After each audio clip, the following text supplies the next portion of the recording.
morning. Good morning. Thank you very much. We're going to start off our program today in a way that's not on your program. I'd like to introduce George Washington Carver to you.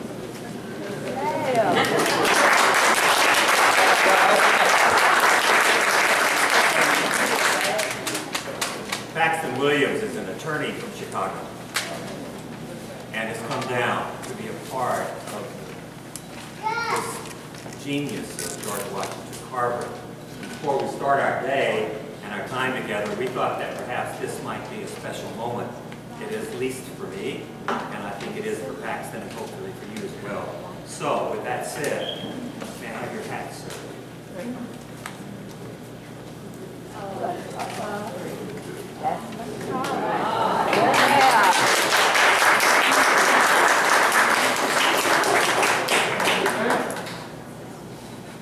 You will see a lot more of Paxton during the program, but we just thought, Dr. Carver, it would be important to kind of recognize you. It seems that your legacy is timeless, so we appreciate your devotion to that legacy. So thank you. Have a seat, please.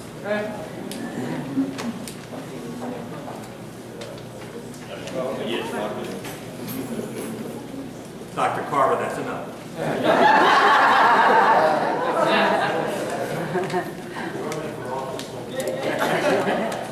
Carver never had to run for office. Okay. We would like to kind of start off our program in the most appropriate way, and I'd like to introduce Reverend Clifford Jones of Greater Peace Missionary Baptist Church in Opelika, and he's going to kick us off.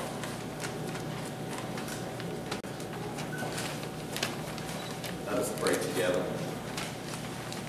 Father, we're grateful for this day of celebration that you have allowed us to gather here to carry out, do it in your name. We give you thanks, Father, for what has happened and what potentially will happen. Thank you for the life of those who devoted so much to better the lives of others, and especially Dr. Carver and all that he meant to so many people. That legacy continues to live today as others who have picked up the mantle and continue to carry it to impact others' lives in this world in which we live.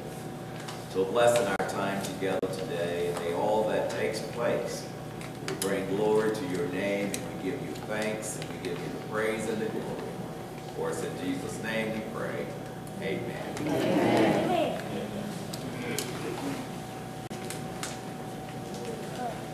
Well, good morning, everyone. Good morning. I have to say, I want to welcome you here to the Carver Museum and to the National Park Service.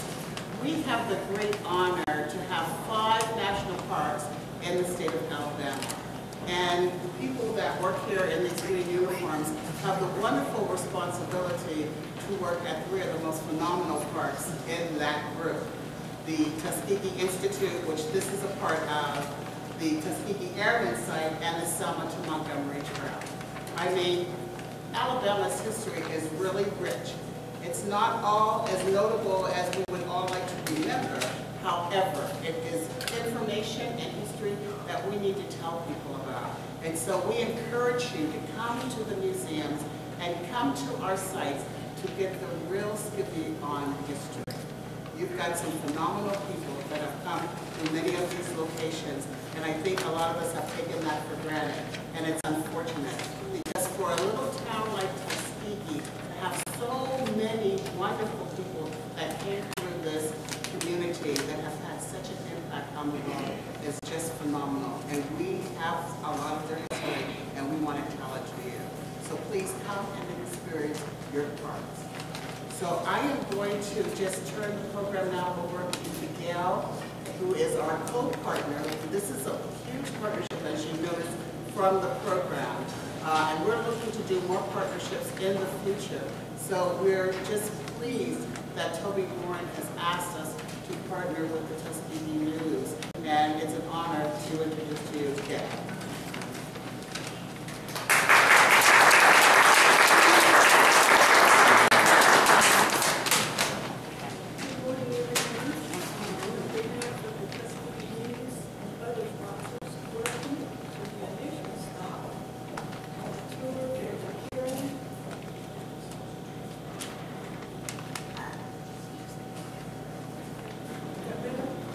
Yeah, just speak up. Welcome to the initial stop on the tour for the Caring, Genius, and Carver program. Since 1865, the Tuskegee News has served as the newspaper voice for much of the country. The newspaper was here when the Tuskegee Institute was established in 1881, and when Dr. Carver arrived in Tuskegee in the 1890s. It recorded the many accomplishments of Dr. Carver and on his death in 1943. Most of Dr. Carver's contributions to Macon County, the nation, and the world are on display or recorded here at the Carver Museum. The tour for the Caring Genius of Carver will focus on his good deeds, which were as great a part of Dr. Carver's being as his many scientific achievements. No place is better suited to begin this tour than at the Carver Museum on the campus of Tuskegee that Dr. Carver so loved. Again, thank you for joining us for this significant first leg of the Caring Genius of the Carver tour.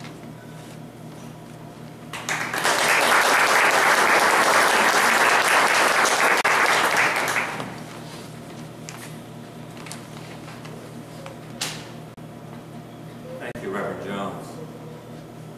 Thank you, Sandy Taylor. And thank you, Gail Davis. What the collective sum of the three represent is a love for George Carver's legacy. And we're going to try to go through that today in a fun way. So we thought that perhaps we could kick it off with having a conversation, a panel, open it up to Q&A, any questions you might have about Dr. Carver, his legacy, what we might do with it, what we're trying to do with it, and a lot of people here have loved that legacy for a long time. So with that said, we have microphones at the table, and we would like to ask, please, to follow. We have Dr. Edith Powell. Where's Edith?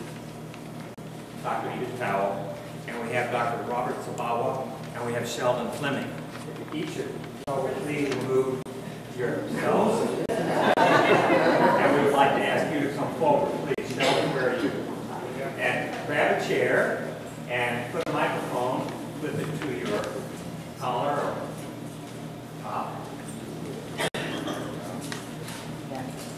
Okay, can you check the microphone without hearing that? Identify it. It's not coming out. It just needs to be on.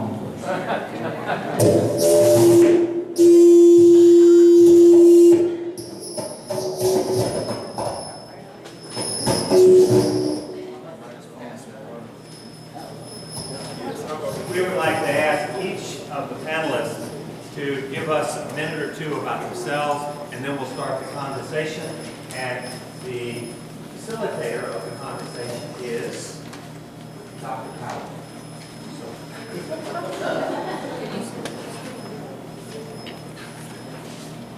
Hi, good morning. My name is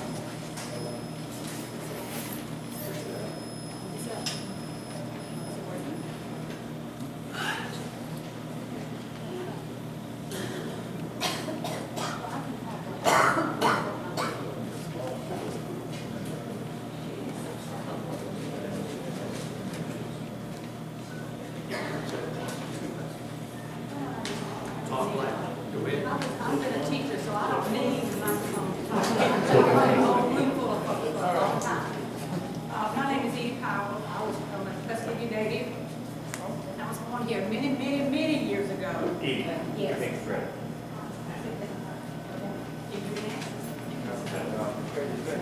Okay. And so I'm very delighted to be here. I came back to Tuskegee in 1986. I left to go to school with Auburn. Went to Montgomery to work in hospitals and train and do my training. Worked there for 20-something years, and then I came here in '86 to teach at Tuskegee in the then we were School of Nursing and Allied Health, and I was in the Allied Health Department. And I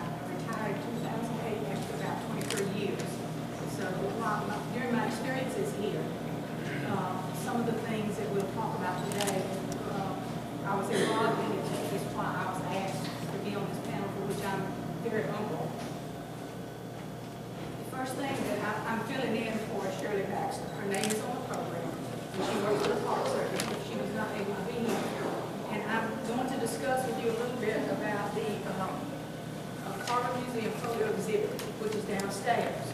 If you were able to walk around earlier and saw it down in the big room that they use to show the films in, if not, please go down and look at it.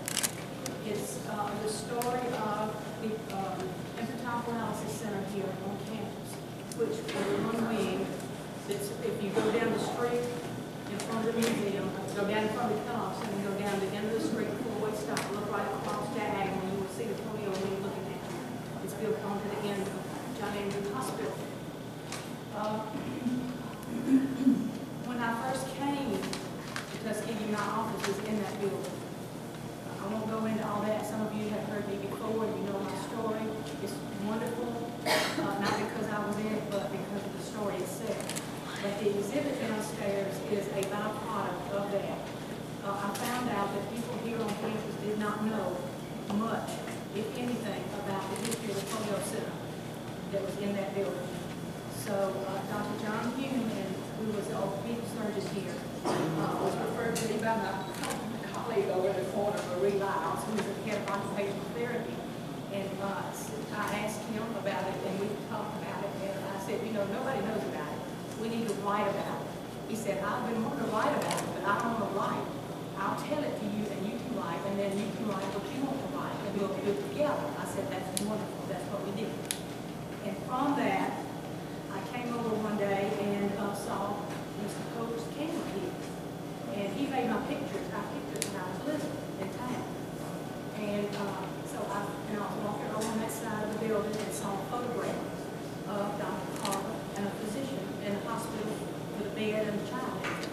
So Reverend K.G. Jones, who then was working for the Park Service here in this building. I went to K.G. and I said, K.G., do you know who that person is in that picture? Dr. Carver. He said, no, we don't know who that is. And I said, well, it's Dr. Chanel. He was the head of the polio center. So anyway, I said, nobody knows this story. Can we put an exhibit in the Carver Museum? He said, well, we have to verify that photograph through the National Park Service. And that's the only way you can get the Carver Museum is have a link to Carver. I said, well, he was looking. And so he helped me write the proposal, and we got it done, and they agreed. And so then we wrote to the Alabama Arts Council. Elgin was the head at that time, which he still is the head. And he helped me. Elaine Thomas, who was from here, who happened to me at that time, later became my sweet mate when I went to my first trip to Akron. This is how small this world is. Elaine was on the board of directors, and you have to have a person on the board to present your proposal to the Arts Council to get it even heard. So she agreed to do that. She thought it was a wonderful idea, and we were able to get the Park Service, the exhibit downstairs.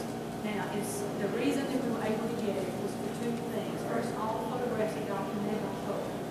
Second, the year before, the year that we wrote the proposal, there were 400,000 people that came through here looking at this museum. People don't realize how many people come through here. So I told the Park Service, the Arts Council, I said 400,000 people will see this story, and no one around much knows it. Think how much it would radiate out like it would ever before. So they thought it was great. So that's how come we have the exhibit downstairs.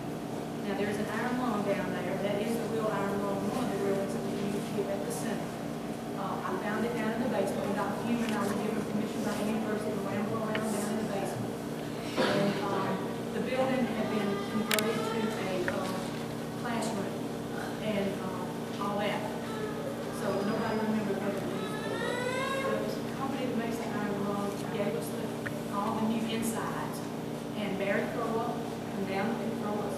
Came and got it with the old truck, and they hauled it down there, and they sandblasted the old paint off. They got the new paint form, put it on, rebuilt it, and that's what's downstairs. The only thing the company did not have was a generator.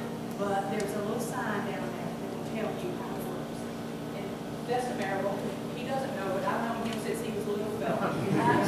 See, he's not a little fella anymore.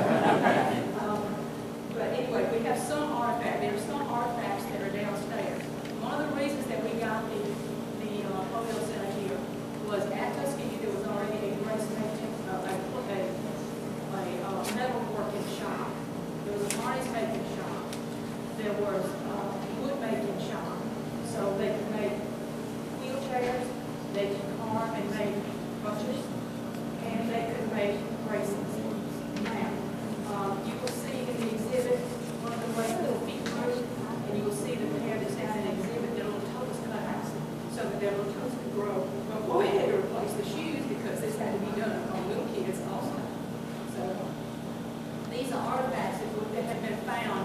In the old, actually, Dr. Hugh and I were given permission to go upstairs in the storage area of the fourth floor of the polio center. And we found a lot of artifacts when they renovated the building. They had just taken everything from all the rooms and piled them up. Unfortunately, the polio centers were put in a little pile by themselves. So we were able to find some of the artifacts that we got.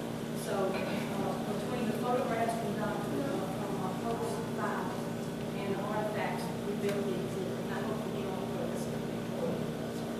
You want to say another time, sir? No, not everything Ms. Edie said. You just get downstairs, see the iron lung. It's amazing. Probably our biggest conversation piece here at the site comes from that iron lung. So that's great. It talks a lot about the infant paralysis center and polio work that was done here. So just visit downstairs in the Parks Auditorium on your way to the restroom, so that you take your time in the museum. Thank you. Thank you.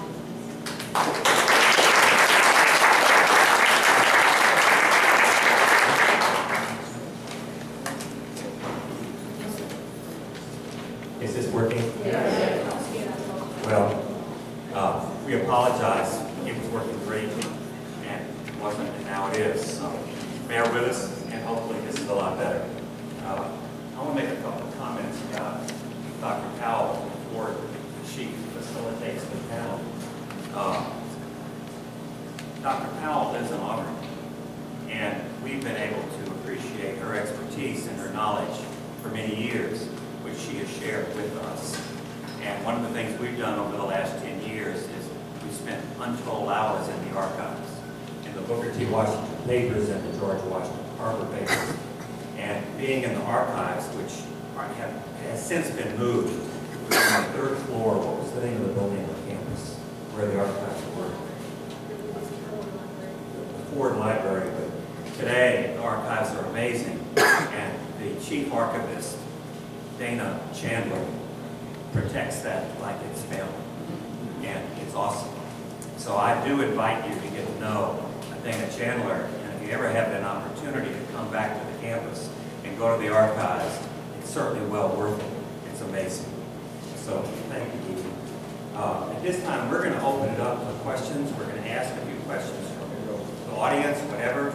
And I'd like to introduce, Edie's going to introduce our two panelists, and all three are available for questions from you.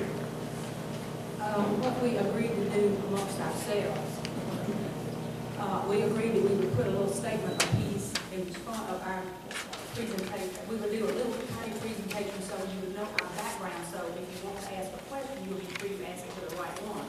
But I know a little bit about Carver. I know a lot of stuff about it, but my focus is on his work with polio patients. And Dr. Robinson Baldwin and I have been colleagues for years and years and years, and he is in the School of Agriculture. As a matter of fact, when my first trip to Africa, we were all part of the same group. And then Mr. Sheldon Fleming, whom I just met today, will give you a little bit about his background and why he's on the panel. But I want to start off by talking a little bit about Carver and the link between what I talked to you about the exhibit and the polio center. You know Dr. Carver was not an MD, and he knew that as well as anybody. Okay? And in the readings that you read about it, you will find out how he got the name, how people started calling him Doc. George Carver played a critical role in the fight against polio, especially here at Tuskegee. His deep interest in the medical properties of herbs and oils, combined with his expertise gained as a rubber for the athletic team at our state, led him to experiment on human subjects suffering from a variety of disorders. And there is a letter over there about the penal part of the exhibit from him telling he started like in the 1800s. He came here in 1896, and so it was before then. He utilizes different peanut oil formulas. Here he mentions in a letter that we have there 9, but he also has another letter where he mentions he's working on 10. From those, he picked the one that he thought gave him the best results. Patients call him early in the morning, sitting until 6:30 at night. They were from 50 years to 11 years. Some had been crippled for 30 years or more, but most responded to his treatment plan. On December the 30th, 1933, an article by T.M. Davenport, an AP writer, was published. It described Carver's work with patients using his peanut oil on the crippling part of their body. And there were two patients who were polio. But the article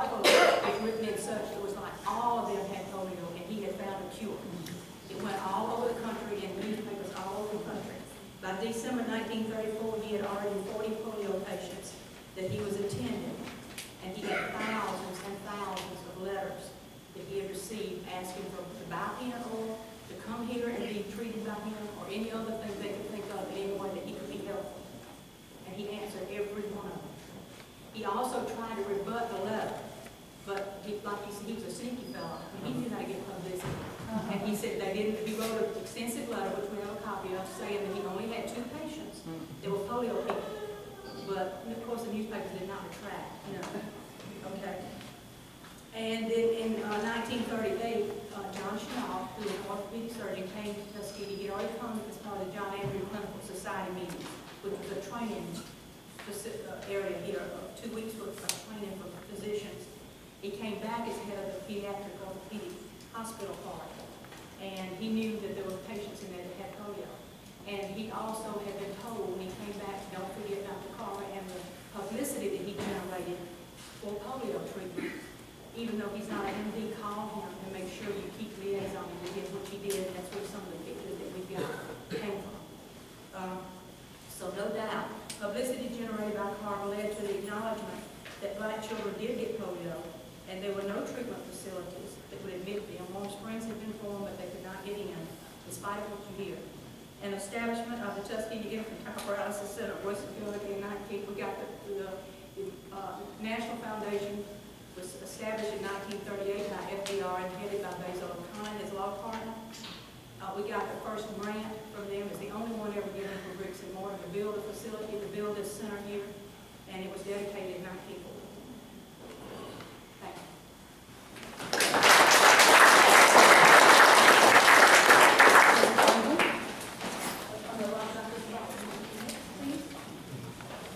Good morning, everyone. I was kind of puzzled why Edie asked me to be on this because I'm an anthropologist and I'm agriculture. But then, I don't know if you read President Johnson's daily blurb, he takes something from the book of the Washington papers and he makes a comment. And his comment today was it's hard to separate the personal from the professional now. I think the same thing with Carver. It's hard to separate what he did in agriculture from what he did in everything else. The same care and concern he displayed in everything. Just quickly, I had 3 initial exposures to Carver. I came to Tuskegee in 1985 and was hired by the George Washington Agricultural Experiment Station. So that was the first thing. The second thing happened, I think it was in January of '86. I was at a dinner one evening at the Carver Research Foundation. And I was sitting next to this old retired faculty. And I've been here almost 30 years, which is nothing in Tuskegee years, but he was fairly old, and he started talking with me, and he told me this really interesting story. It was back in the 30s, and he was teaching at Tuskegee, but now I realized he was in graduate school in Wisconsin. And so he had just finished up his grading, and so he went to, his wife was waiting for him up in Wisconsin, so he graded and was heading up north. And he was driving all through the night. And into the night, it started to snow. And it got worse and worse and worse until finally his car just came to a stop. And he was looking around and he realized he was in the middle of the field. He had just traveled off the road. And so he looked out and he saw a light in the distance. And so he trudged through the snow to this farmhouse. And he knocked on this farmer's door. And the farmer looked, he opened the door, was a little startled to see a black man in Wisconsin in the middle of a snowstorm. And he said, well, please sir, I'm stuck out in your field. Could you get your tractor and pull me out? And the farmer said, sure, go back, stay in your car, I'll come out at daybreak. He was a little, his wife is about to give birth to their first child and all this. So he said, please sir, I've traveled all the way from Tuskegee and I'm trying to get farther north. And the farmer looked at him and he said, did you say Tuskegee? And he said, yes. And he said, are you who I think you are? And he said, yes. And so the farmer went and pulled him out and gave him to his wife.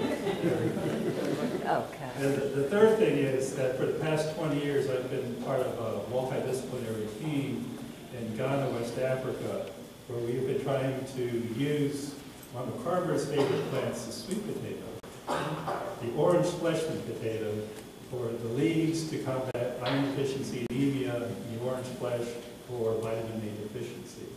And we've been working to do that in Africa. So Carver has sort of gone through this whole thing with me.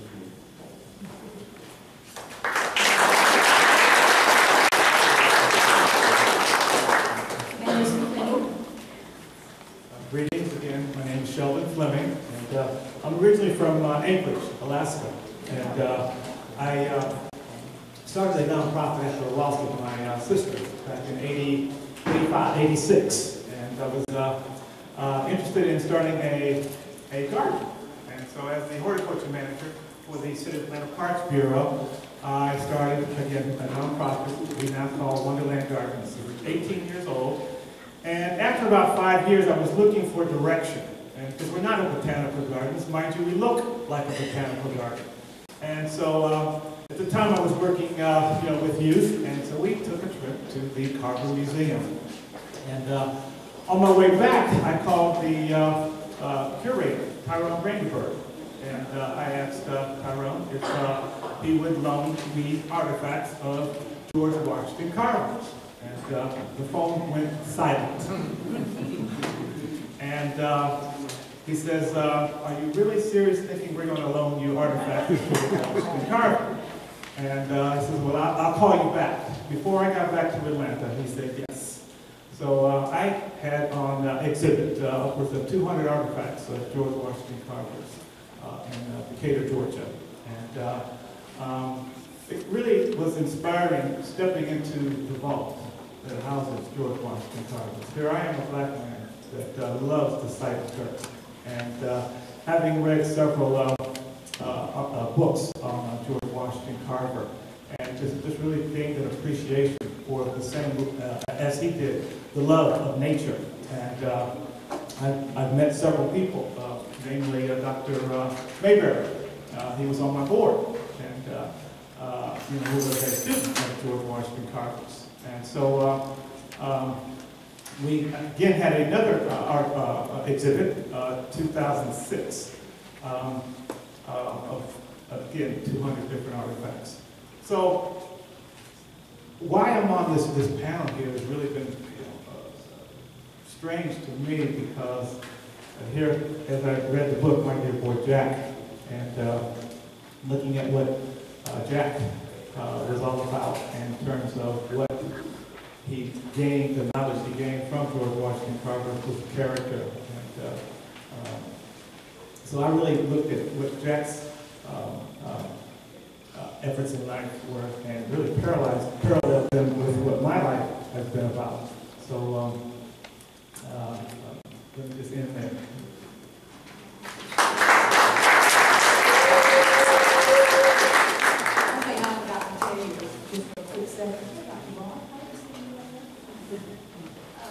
I had polio when I was little, and my daddy and mother brought me out here to Dr. Chenault and diagnosed me. I told me that's what I had. But unfortunately, because I was white, he did not take me out here because it's for black children. And I knew to go to North Springs. And he was not meaning that to be ugly. If you could get my book, you would find out what that meant. And so I went to Warm Springs, and they did the diagnosis, and I had a little leg brace. I don't have any evidence much unless you watch how I walk. But from then, he said, if you can come out here anytime you want to. And I did come out to the pool to the basement of the building. So I do have another meeting. Now, has anybody got any questions? I think we were supposed to ask a few questions or accept a few questions for any of the panelists. I can't believe y'all don't have a question. Have a seat.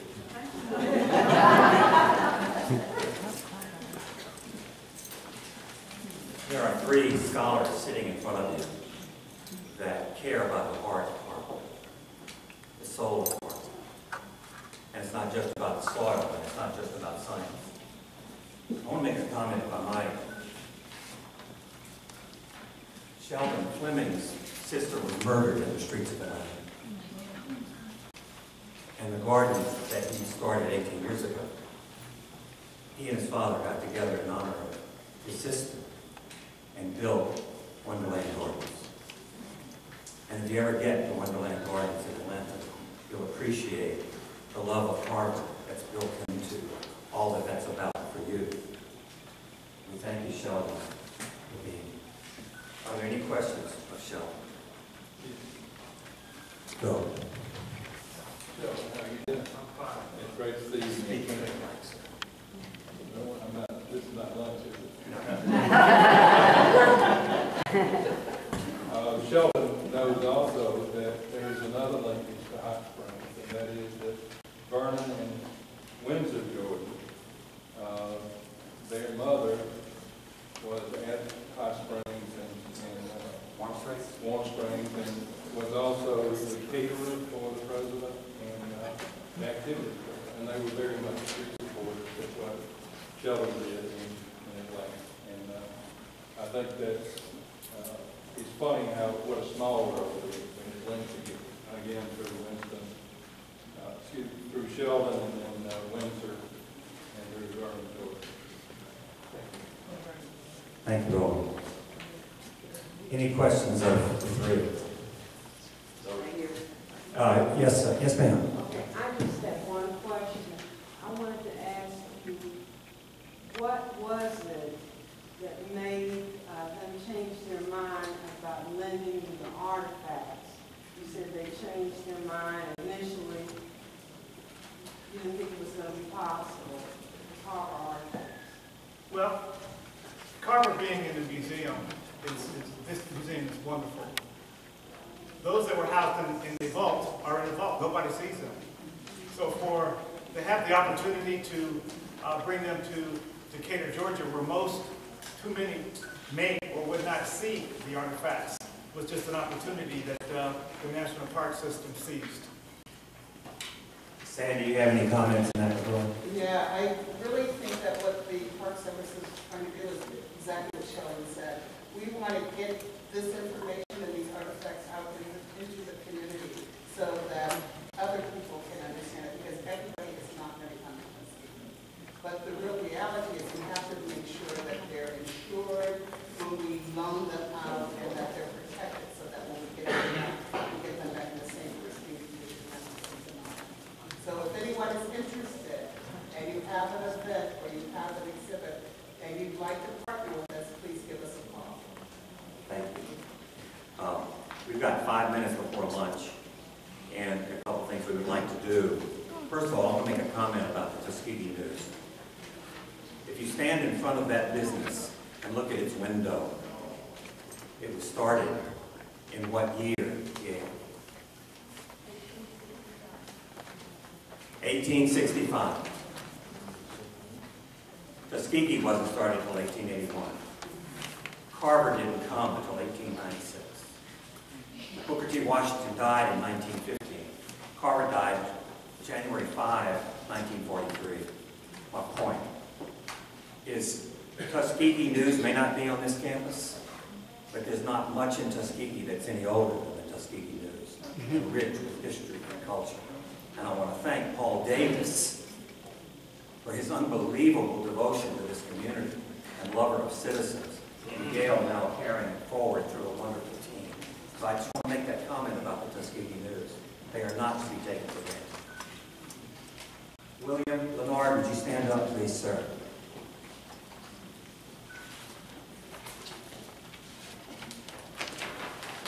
Tuskegee University has been working with William Leonard in a major endeavor.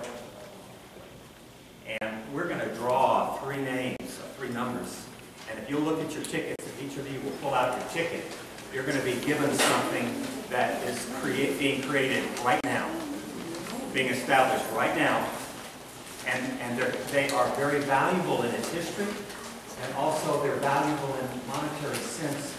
It's not a 17-cent thing. So I would like to ask Albert Hovey, please come forward. If you would pick one of those tickets right there and read the number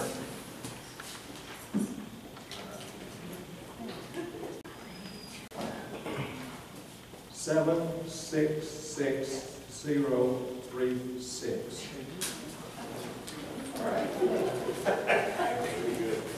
Vera Ellen Scott. We will share with you, keep your ticket please. We will share with you what you've got. You know the number please.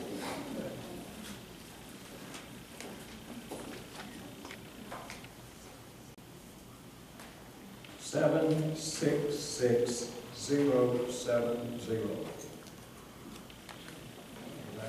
Somebody's got that number. Stand up, please. Would you, Mr. Marley, would you hand that back toward Mr. McDowell and hand it on back? One more.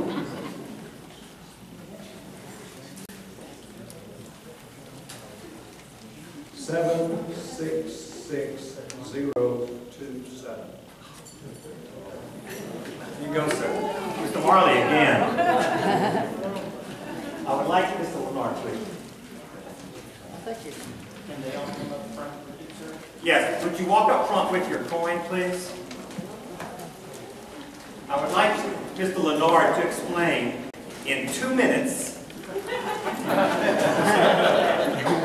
I'm doing that because of reputation, Mr. Lenore. We all know you, sir. Would you please come forward? You are? Vera Ellen Scott. Linda Buchanan, and where's our third? And you are? I'm Daniel Cushman. Daniel Cushman. Yes, sir. John Deere. Sun South, yes, sir. Yes, sir. Would you please explain in 2 minutes what they have in their hands? You have a label of love in your hand.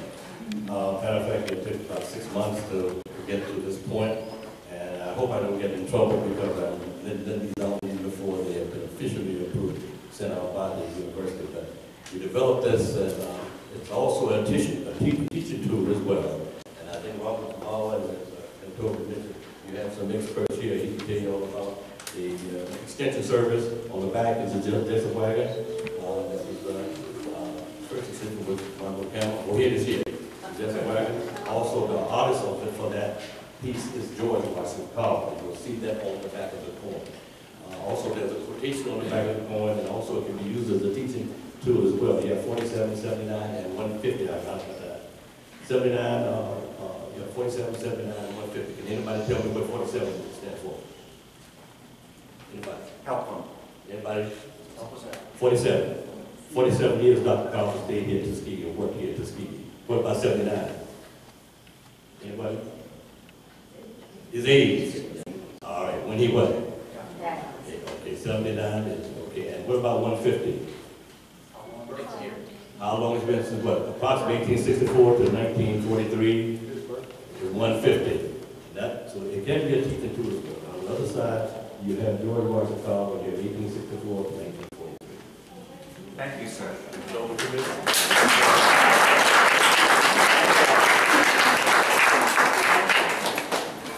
A little bit of housekeeping here before we break for lunch.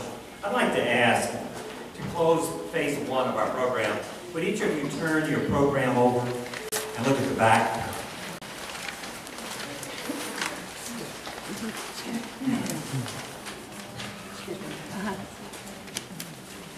Ma'am, would you come forward? You can maybe perch right there. Would you read Dr. Paul Carver's quote on the back, please? How far you go in life depends on your being tender with the young, compassionate with the aged, sympathetic with the striving, and tolerant of the weak and strong. Because someday in your life, you will have been all of these. Ma'am, who are you? Deborah Holston.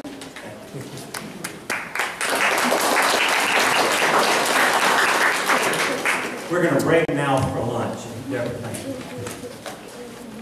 That quote is very important in why we're here today. Because one day we will have been all of these. So, the housekeeping, and I want to be sure, where is Tim? Tim, are you handy? Are you here? Sandy. Want to know what the lunches are? No, I know where they are. I want to be sure. Everything is below you. There's a theater. There are box lunches. You turn in your ticket. You get a box lunch. It includes something to drink. You have to remain on that floor. There are chairs to sit. You can tour the different areas in the basement floor. And it's now 12:14. So, with all due respect, I would say please be back here at 12:40. We'll make announcements downstairs, and we're going to kick off phase 2. So if you would just get up, let's start with this side first. We'll start with this side first, and you can either take the elevator if you need to, or you can walk down the stairs to the basement floor and for lunches. Be sure you have your ticket with you, and turn in your ticket for lunch, please. Thank you.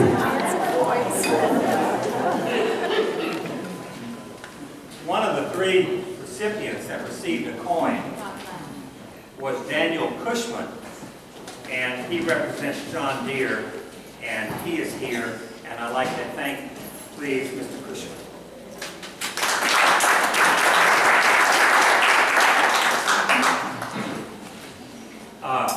We're now going to start phase 2. We appreciate the fact that George Carver was many things to many people. But to America in the 1930s, George Carver was not a scientist. He was a humanitarian. He was a caregiver.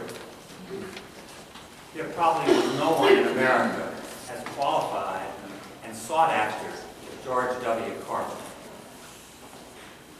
There was something that he knew when he was at Iowa State. He was a trainer. In those days, they were called a rubber. And he would massage the muscles of athletes at Iowa State University. So he knew and appreciated the importance of muscles, pain, and how to treat them. Well, during the 1930s, he used that expertise and that love of helping and serving and healing. He brought that hot peanut oil expertise to folks like Eleanor Roosevelt, who used his teaching with the hot peanut oil to help her husband. And there were many, many youth served by Dr. Carver.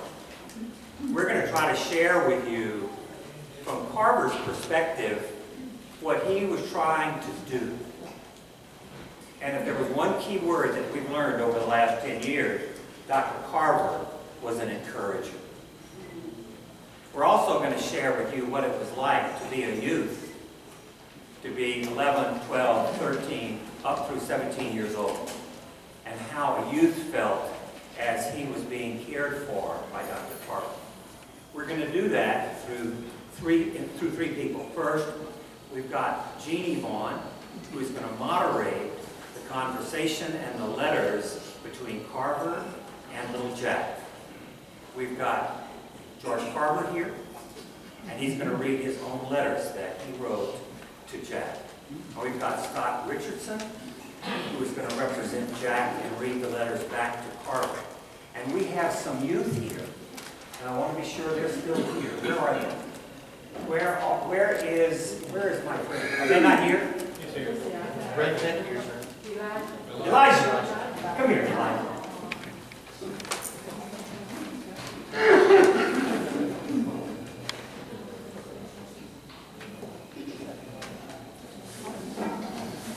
Have a seat, sir.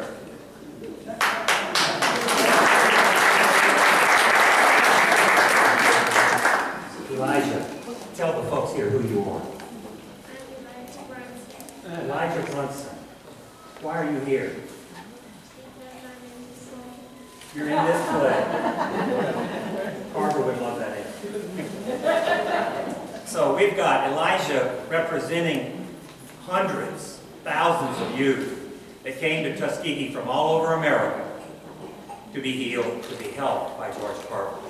So I think we also have hot peanut oil here, do we not? Yes. Could we have the hot peanut oil? Would you give that to Dr. Carver?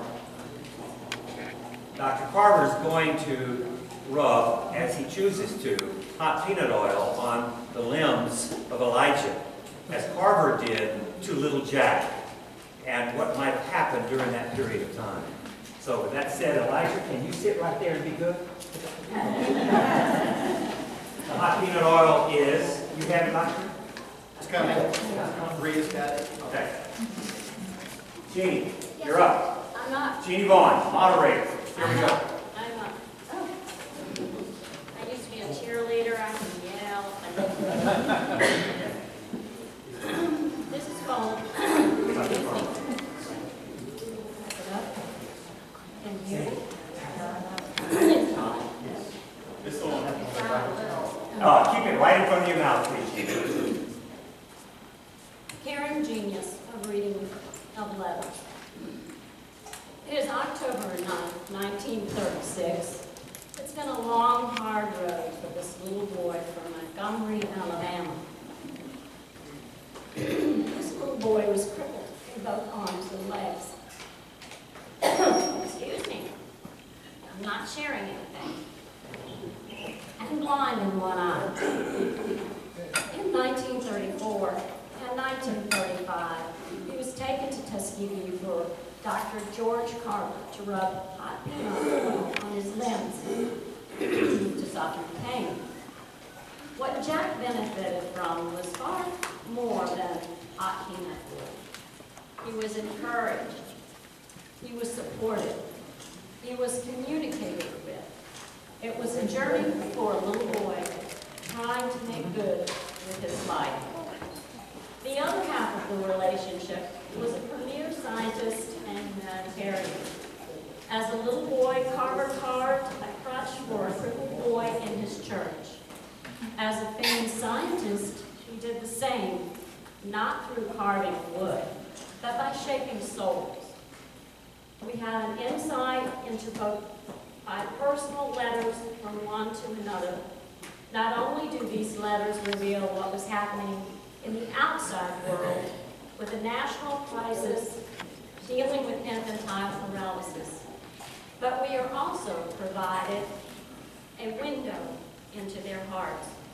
The letters are special in their own right way because they deliver the heartfelt concerns from Carver and the hopes and dreams of a disabled youth. So let us listen to their words. A letter dated October 9th, 1936. Dear Dr. Carver, I am coming along fine with the peanut oil. My arms and legs seem a lot better. Most of the students that were here last year have told me I was a lot better this year. That makes me feel good, as well as I know there must be some change in myself. I want to get over as soon as I can, but with Dr. Ward gone, I can't get things as straight as if he were here. The soreness has not bothered me lately.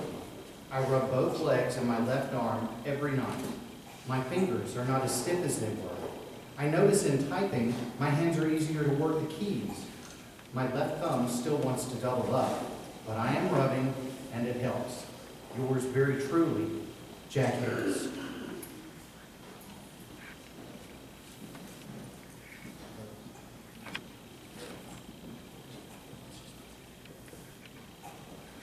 Carver, a letter I wrote on October 12th, 1936.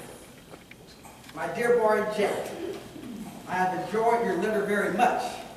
You write splendidly and have quite a literary air about your writing skills, which I am pleased to see. I hope you will develop this quality.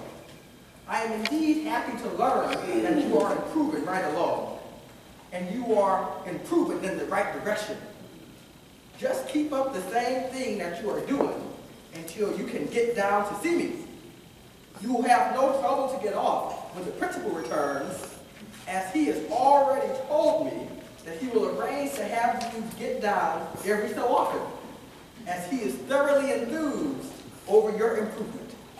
I hope that this school year will be the most profitable and pleasant of your experience. Very truly yours, W. Carver. The first response from Carver back to Jack. Is that not amazing? We believe it shows great respect and purity and care. That first letter Jack wrote was from October 9th. The response was from October 12th. Dear Dr. Carver, the muscles of my legs seem to be strong and are not sore at all. At first, they were sore all the time.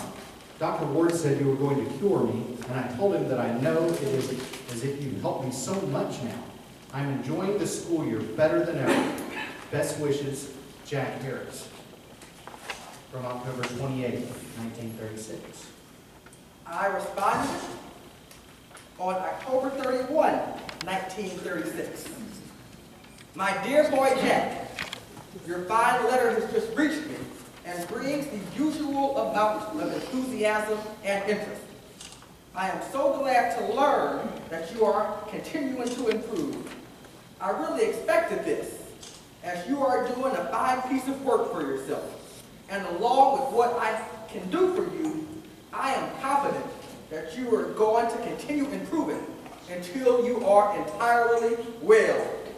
Just remember that the great physician will cooperate with us and bless the means employed to the healing thereof in all our work.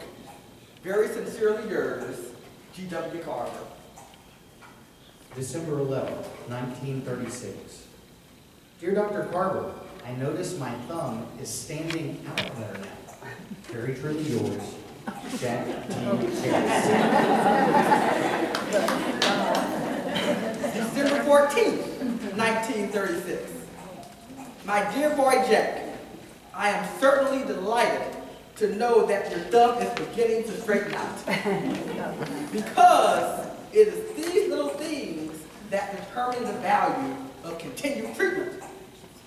Keep up the massage exercises every day. That is, just exercise and rub the afflicted parts so as to give those muscles that need it the exercise needed for their development. And then begin feeding them the oil as soon as you return. Very truly yours, G.W. Carver. April 4th, 1937. Dear Dr. Carter, I regret that I missed you Friday, the 26th of March. I spent a long time waiting for you at your room, but you did not come. Some of the boys said you would be there soon, and I waited. It will be this summer before I get to see you, it looks like. I'm keeping up my oil treatments and will continue. Yours very truly, Jack T. Harris.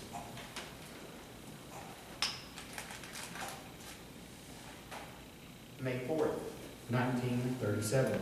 Dear Dr. Carver, I have just finished rubbing my body with the oil. I seem to be having good luck with it. My teachers say I write better. I sure hope I will make good grades. I am really studying hard because I want to make good in future life. I am always glad to hear things of interest about you. Very truly yours, Jack T. Harris. June 9th, 1937. Dear Dr. Carver, I sure did enjoy the unveiling of your bust last week. My friend did too. We just did get there on time. You were so busy till I did not get to let you give me a treatment. Yours truly, Jack T. Harris. October 31st, 1937. Dear Dr. Carver, my schoolwork is good. I was one of 12 students to make above 90 on the studies. We were on the stage. Everyone says I'm improving ever so much. They think it fine that I play football. I still use the oil, but not like I should, I guess. Yours very truly, Jack T. Harris. October 31, 1938.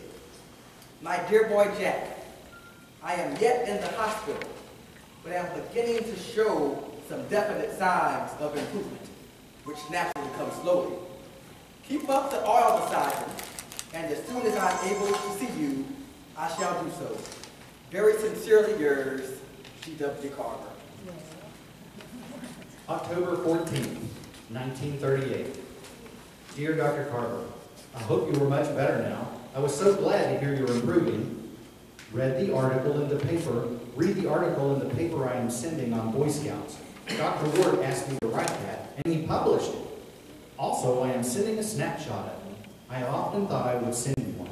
I am doing well with the oil. We play Tuskegee in football October 28th at Tuskegee. Would I be able to stop by and say hello to you if I could get out there? Very truly yours, Jack T. Harris. October 17th, 1938. My dear boy Jack, thank you so much for your splendid letter.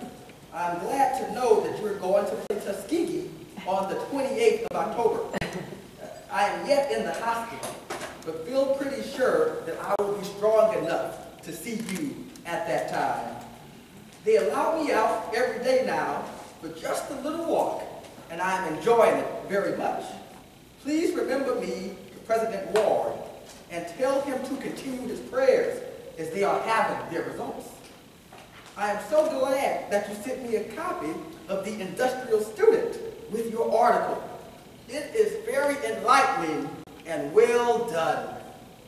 Most of all, I am so pleased to get your fine picture. I must say that you have developed wonderfully. Really a handsome boy, and I shall be looking for you when you come. I am most sincerely and gratefully yours, G.W. Carver. November 1st, 1938. My dear boy Jack, it certainly was good to see you the other day. I confess I was greatly surprised to see the improvement that you had made. To me, it is most gratifying, and I trust that you will keep up your massage with the oil. I think it nothing short of wonderful that you are actually playing football. I am pleased also to see that you are developing not only physically, but in your intellectual appearance. So sincerely yours, G.W. Carver. February 5th, 1939. Dear Dr. Carver, when Mr. Scott left, I was in charge of the dormitory until another coach could be contacted. I've been very busy, Dr. Carver. I am playing basketball. I enjoy the exercise, and I believe it helps me. I'm very anxious to get over to see you. I would like you to look me over and see if I have improved by doing as you tell me. I saw in the paper that you were back at work, and it made me feel very good to know that you were out. I'm very interested in your health and want you to take care of yourself. Very truly yours, Jack Harris. April 16, 1939. Dear Dr. Carver, I read of the President's visit to see you in the school. I know it was quite an honor to you, both to meet. I have had the pleasure of meeting you both, and I am very fond of both. The occasion must have been a delightful one. I would like to have gone over, but was unable. I seem to be doing fine, but I believe if it were possible for me to see you, I would be better. Sometime in the near future, I hope that I may see you. Dr. Ward sends his regards to you. Very truly yours, Jack T. Harris. April 18th, 1939. My dear boy Jack, I haven't as yet regained my strength, but I am feeling some better. Naturally, I would have been so happy to have seen my dear boy Jack. So sincerely yours, G.W. Carver. June 17th, 1939. My dear boy Jack, thank you very much for your letter. As my strength has not yet returned sufficiently for me to see but very few people, and then only some for a short time, but I am gradually on the upward trend, I hope. There may be someone here as there is scarcely a time when someone is not waiting to see me, and I naturally see as many as I can, which now is very few, and must be done very briefly.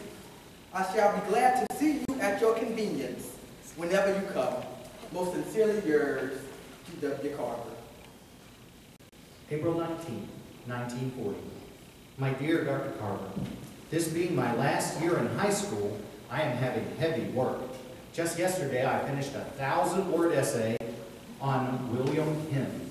It is being corrected now. Then I must learn it and give it before the school. This is an annual event of the senior class. Several of your students in electricity have been here checking the wiring of our new school building. I asked them if you were out, and they said yes. This was a very pleasing report to me, I can assure you. Dr. Ward and I speak of you often, and we are always happy to hear of you improving. Due to your fine work on me, I have someone tell me of the improvements in my walk and actions almost every day. They think you have proved wonders on me, and you really have. Of course, they can't have the appreciation I have. I only wish I could see you often, but that is impossible, as it seems. Even if you couldn't work on me, I would like to go by and see you. I want you to see how your work is helping me.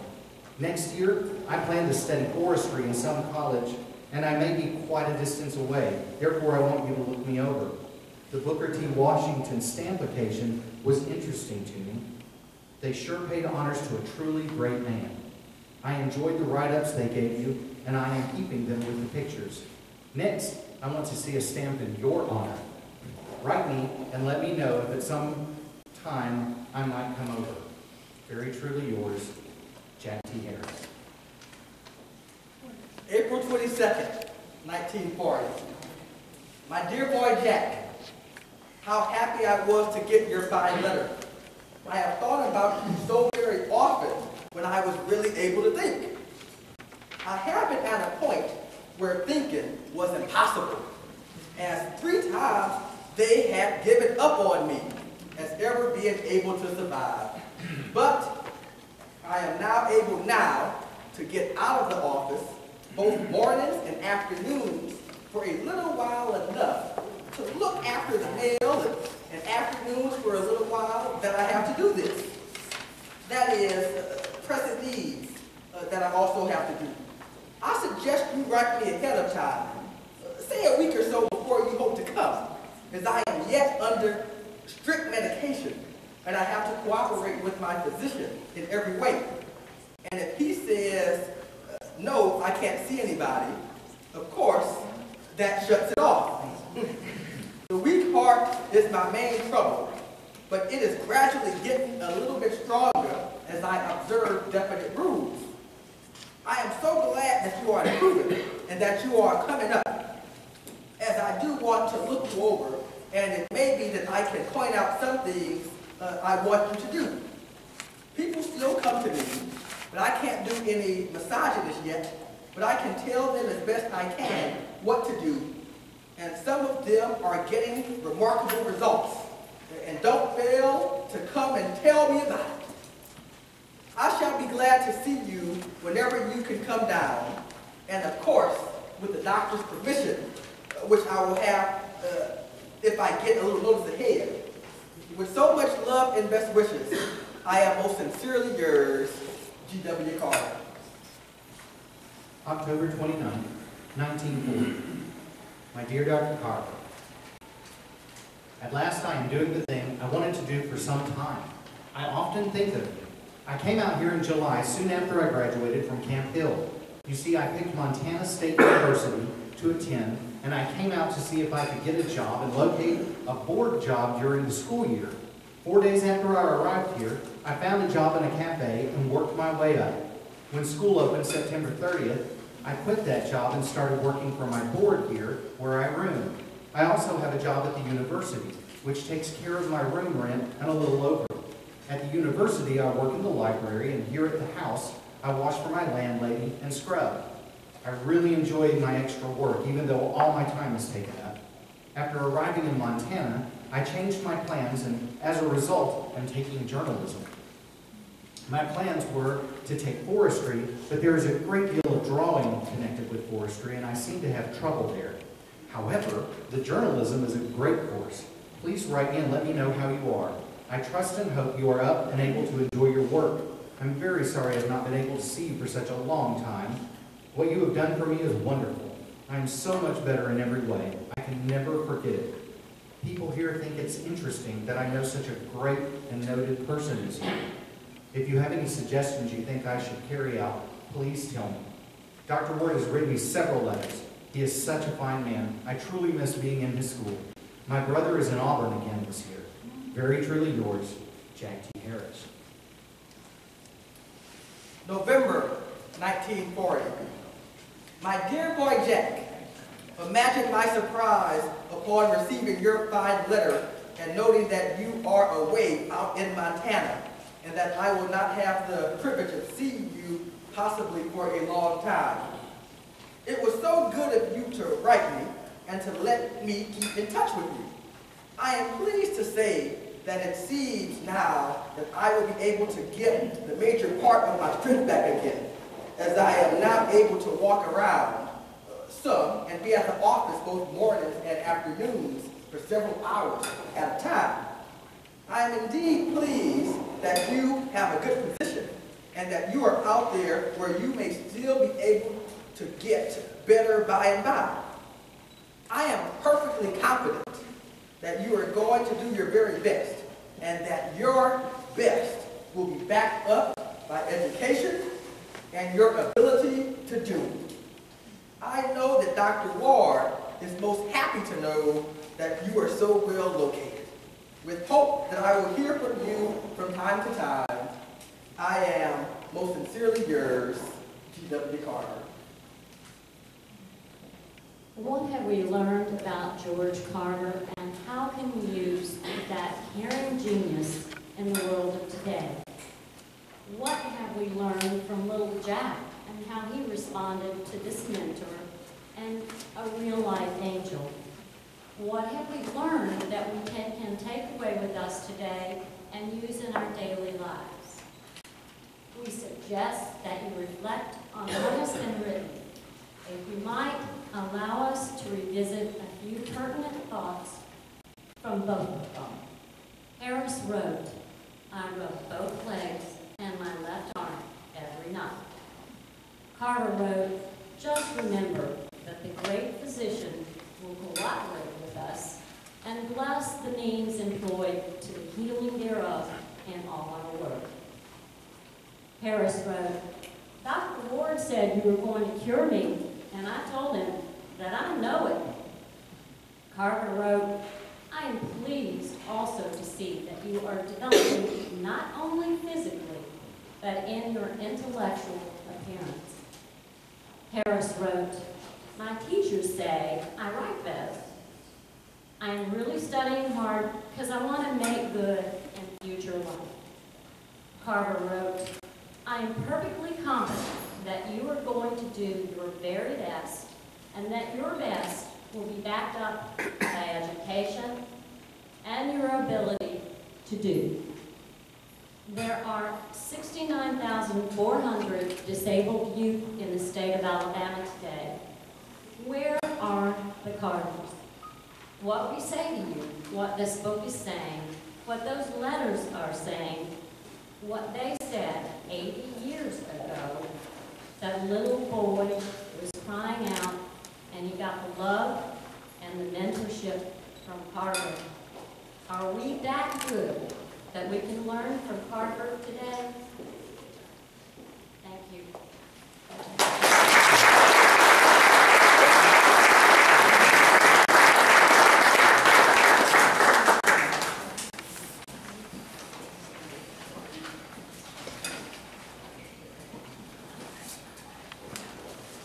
You stay seated, sir. The rest of you are seated. You stay right there. To the man.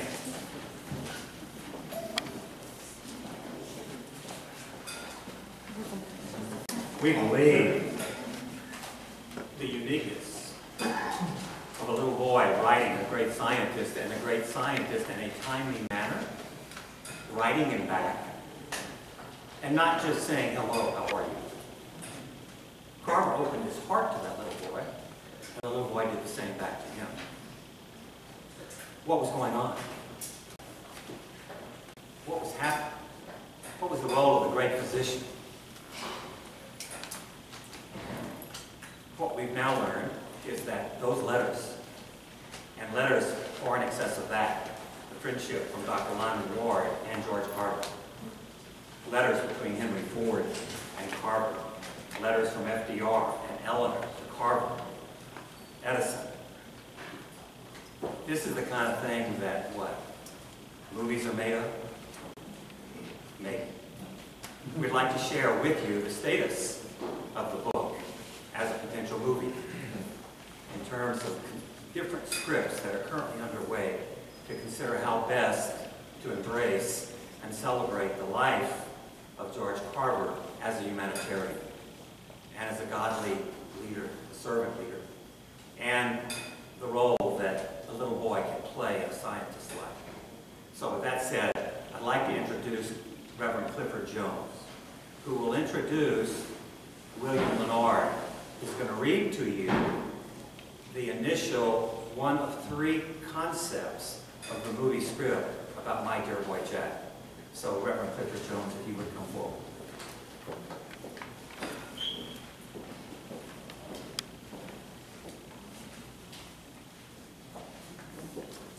Thank you, Toby.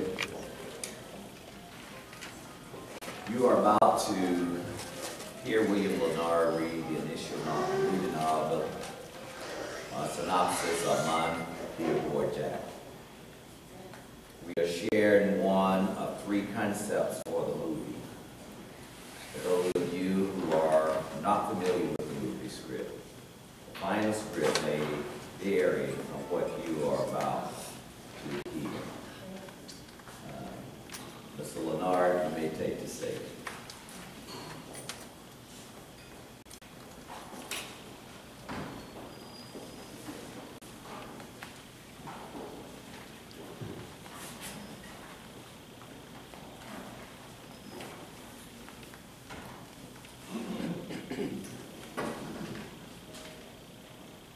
We're indeed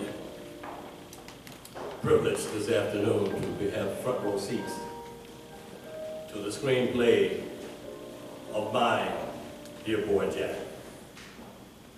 You pluck a live flower and it dies. You planted a dead seed and it grows. And so it is that when we die, we all become flowers in God's garden. Thus the rendezvous.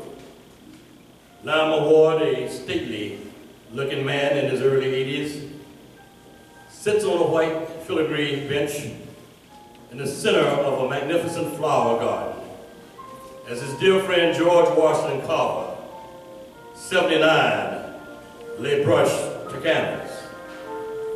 Though we never see the canvas, we immediately assume that Carver is painting a likeness of his friend who playfully teased him about one of their more meaningful collaborations.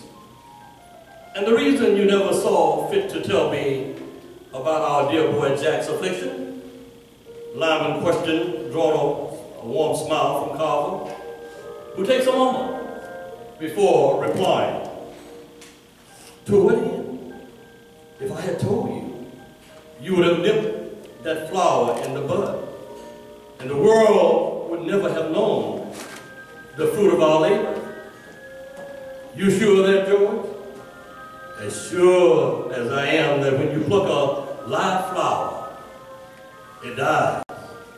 Plant a dead seed, it grows. And then when we die, we all become seeds in God's garden. Carver's spiritual metaphor draws a warm smile from Lyman, while underneath, which is this truly must be?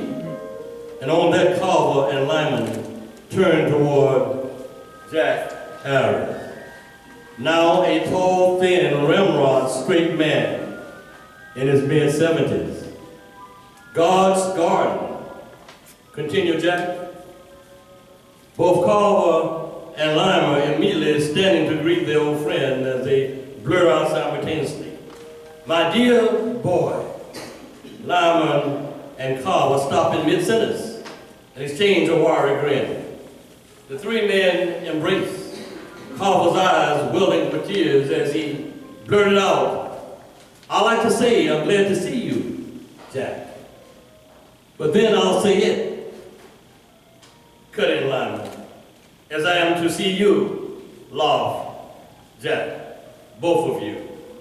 Good, added Lyman, because you've arrived just in time to settle an argument we were about to have on whether or not I would have rejected you out of hand if George here had informed me of your affliction. Affliction? replied Jack as he marking, examining his healthy body.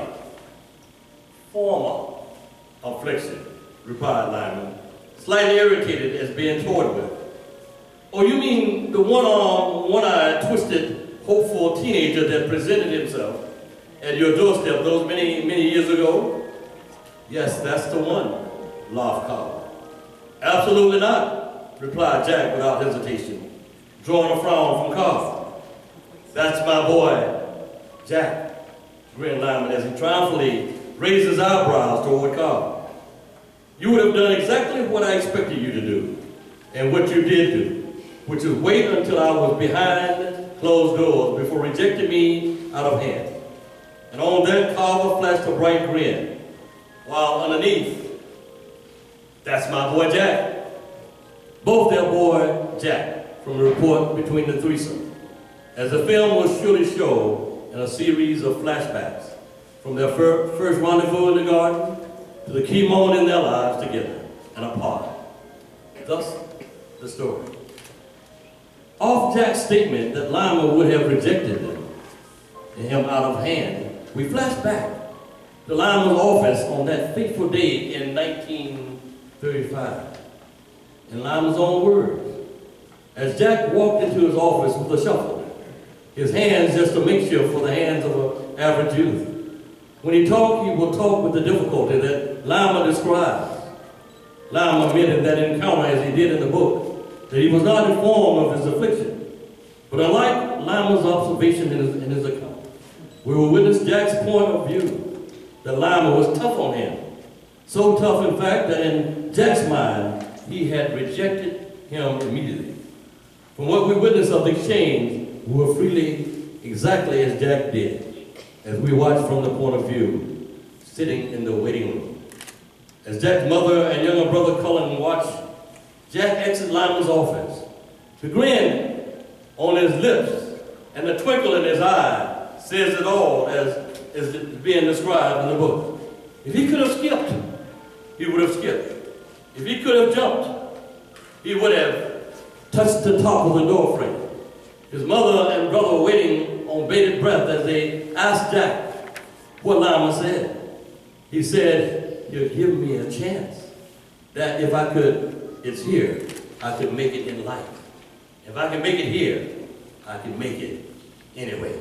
Man.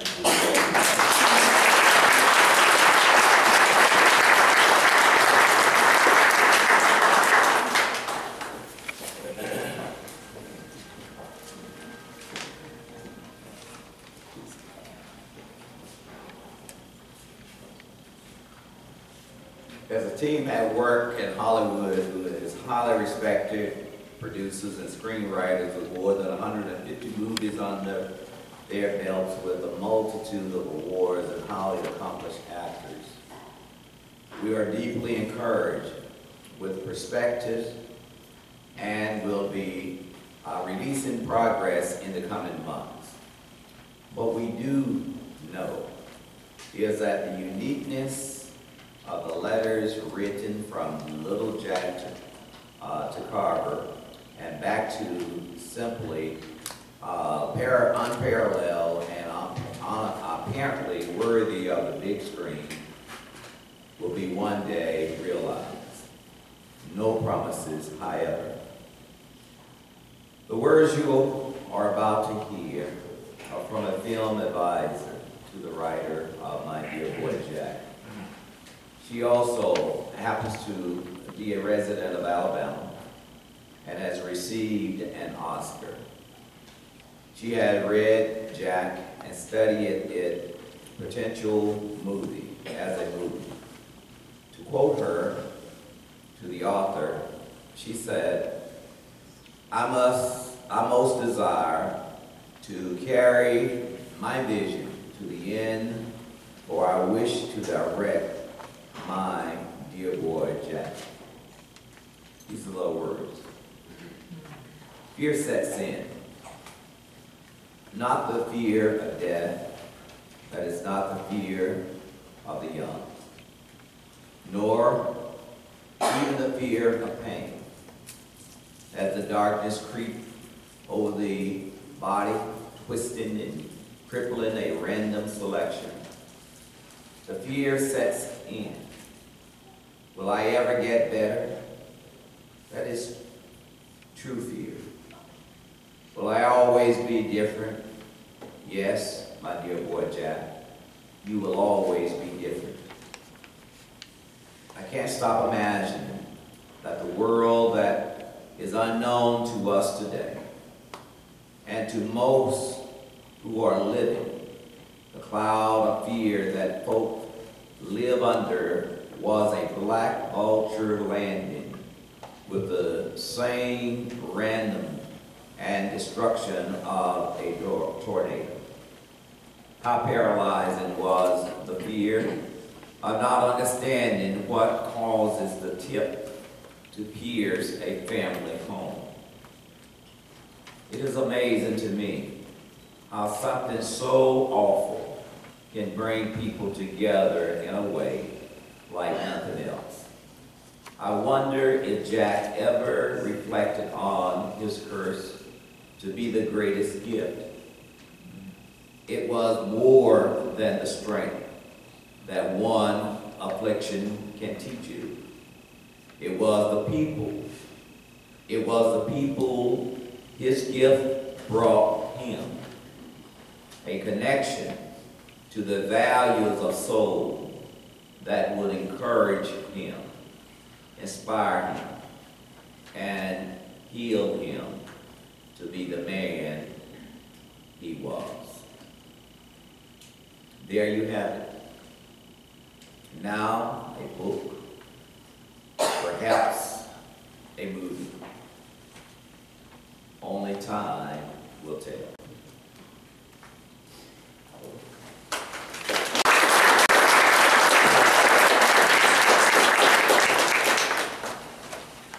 I'd like to ask for your story to come forward, and I'd like to ask you to listen to 1 minute of music. It's the title of the song, and the title of the song is Safe.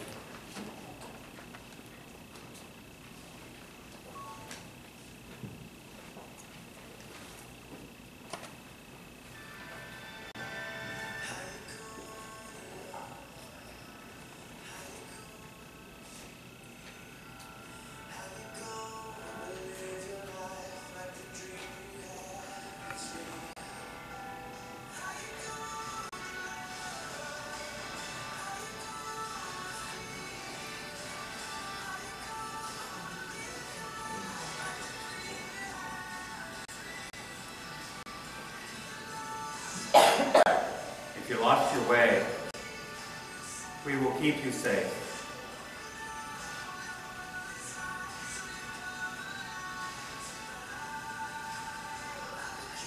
I will keep you safe.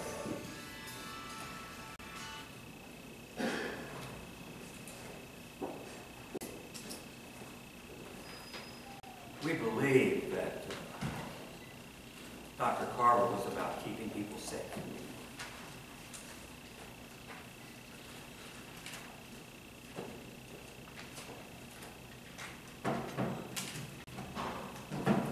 We believe what Dr. Carver found here at Tuskegee was a safe place for him. Why else would Dr. Carver have turned down $100,000 from Thomas Edison?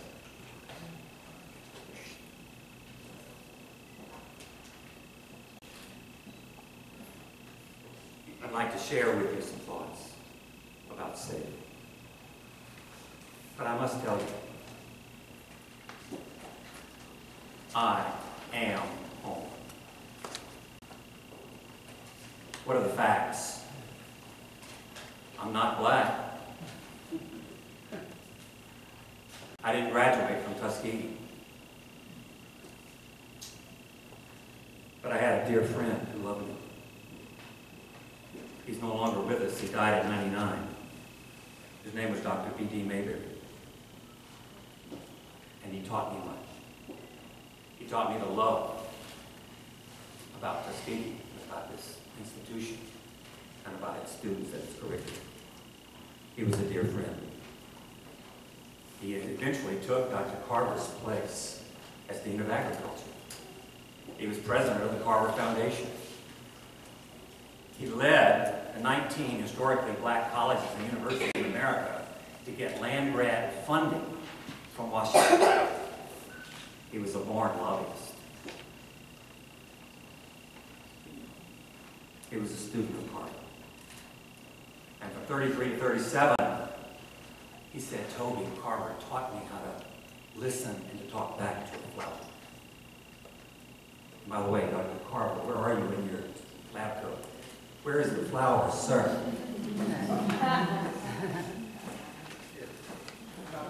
Thank you.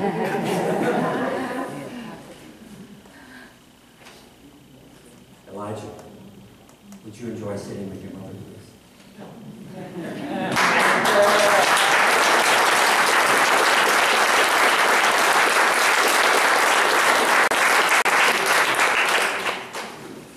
It was because of Dr. Mayberry that I would come to Tuskegee every week for years. It was because of Cynthia Wilson in Tuskegee that I spent 2 years in the archives here and going through the Booker T. Washington papers and going through the George Washington Carver papers. Little did I know that I would be in the folder of September 1941. And I'm going through these papers, it's a Friday, and my dear wife, Char, is waiting for me to come home to dinner. And the archives is getting ready to close. And I found a letter in Dr. Carver's 5 papers. And I looked at the date, I looked at the city, and I looked down at the bottom of the letter to Dr. Carver. And it was my grandfather.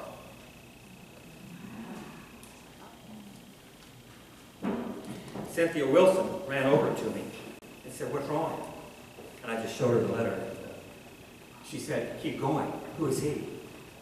I said, "It's my grandfather." She said, "Your grandfather?" Well, 4 days later, as you all know, how Dr. Carver responds to a letter. On October 4th, 1941, it's Dr. Carver's letter to my grandfather. I belong here.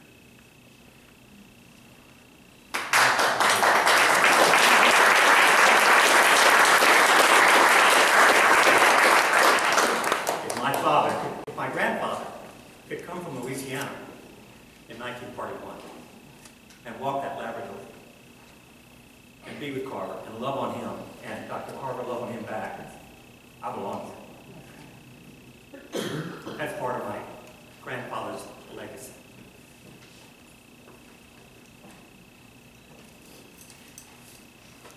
During that period of time that I was in the archives, as I'm going through these papers, I find this handwriting that is absolutely unbelievable because I couldn't understand it. I couldn't read it.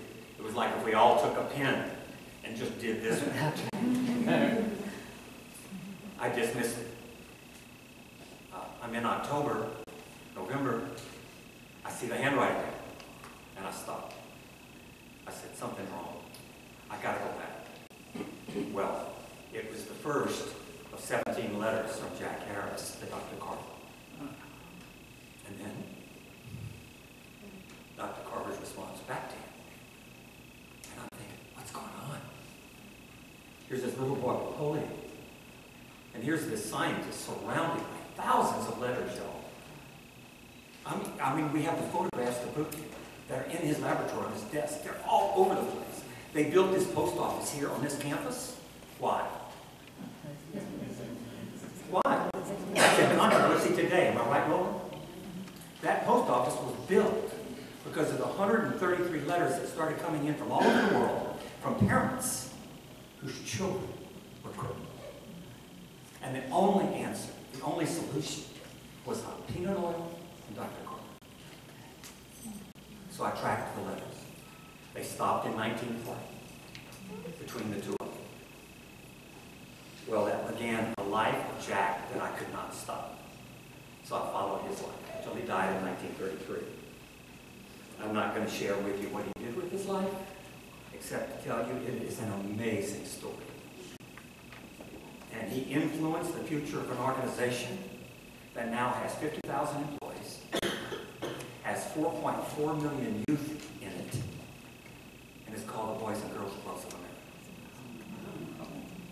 And on August 27th, the chairman and CEO of the Boys and Girls Clubs of America in Atlanta, they're coming here. They're coming to Auburn and Opelika, and they want to know about Jack. They want to know about what can be done for disabled youth within their organization. What can we do?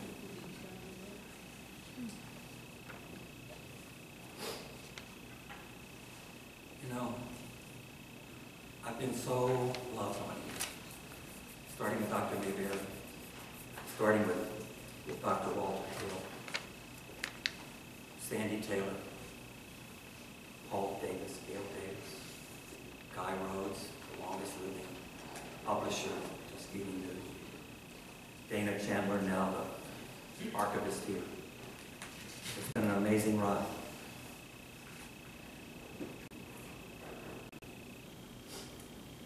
But I have these final closing thoughts. One, Carver got it right. He knew. Dr. Glenn Clark, after a speech he gave in Minneapolis, said, Dr. Carver, I don't understand. People are standing in line to shake your hand and meet you. Some of them, you look them in the eye and you love them. And some you dismiss. Why? And Dr. Carver said it's simple. If I see God in their eyes, I don't let go of it. If I don't, I move on. There was something about Carver that he taught to all of us. And here we are, y'all. Are we caregivers? Can we take with us what he was about into our daily lives? Albert Hovey, sitting right here, is the former president of Lyman Ward Military Academy, which used to be the Southern Industrial Institute, which is where Jack T. Harris graduated from in 1940. How long were you its president, Albert? 10 years. How unbelievable was Lyman Ward and the relationship that he had with Carver and the teamwork those two guys did together on Jack. And where did I get the final information on Jack's life from? You.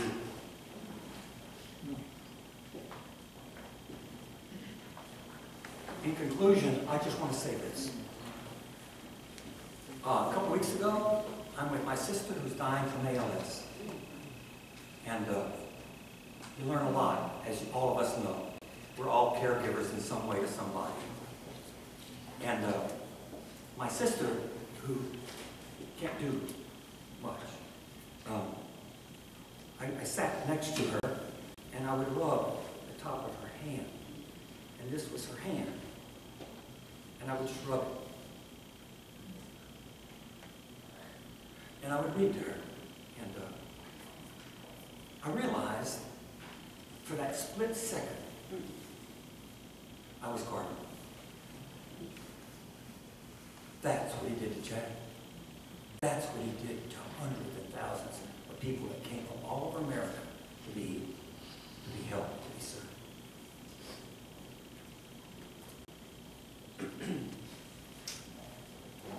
In conclusion, let us think about these words from Carver. All of us are handicapped. You may not see my handicap, but it's there. What's your handicap? I don't mean golf. Some of us, our coping skills cloak. Excuse me. I need to say this. I've already read Carver's quote to you. This quote, I asked my sister before I left her. I asked her, I said, Tracy, what is it like to be handicapped? What is it like to be terminal? And there is one thing in her body she can move. She can move the front of her right forefinger. Barely. And it took her, I think, an hour and a half to text to me what I'm getting ready to read to you. All of us are handicapped. For some of us, our coping skills cloak the disabling drain on our fully intended design by God. For our labeled population, handicapped, what disables our designs is vulnerability apparent. We should challenge our awareness of personal hidden handicaps to rise to the callings of current vulnerabilities for growth. For in some way, we are all handicapped. George Carver, lesson to all of us, please, is yes, let us all be out there as caregivers for one another. And please, remember little children who are handicapped, with handicaps that you may see and that you may not see. They need us, all of us. Thank God for this sacred ground we're on. Thank God for Sandy Taylor and what she leads for Tuskegee University and for what it represents. It's huge. So I would like to close and say, one, have a Jack day.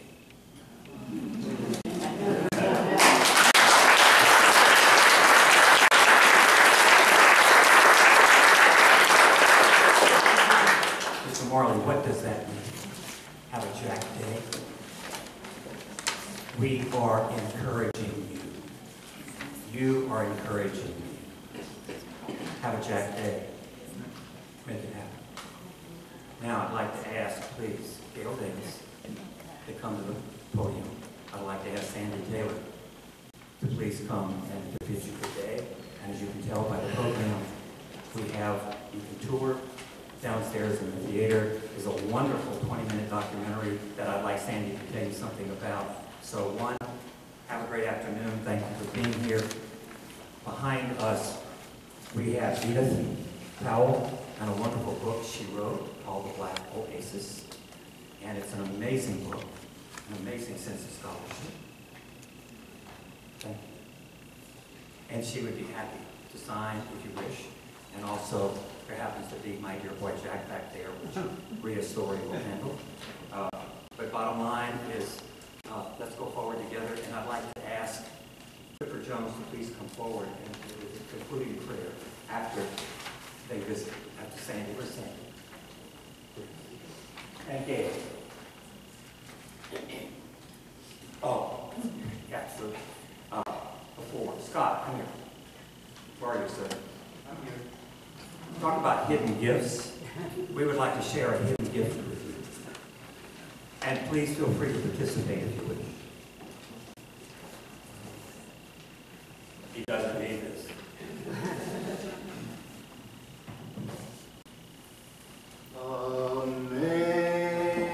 Amazing grace, how sweet the sound that saved a wretch like me.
10 years I've been coming. And for a long time, she would ask why. And I would say, I don't know. I just need to go to this school. When I found my grandfather's letter, we both understood. I want to thank my wife for 49 years for putting up with me. And believe me, Sean, please stand.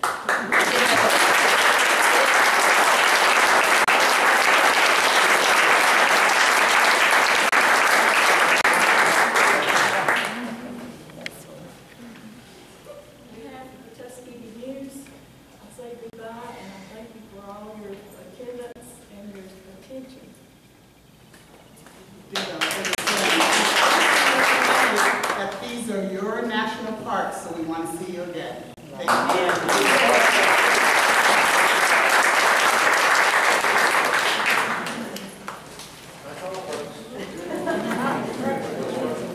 It has been a wonderful day, a wonderful event.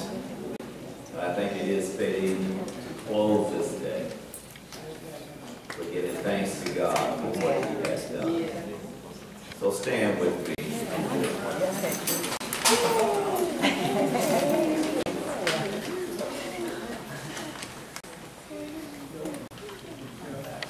Let's return thanks.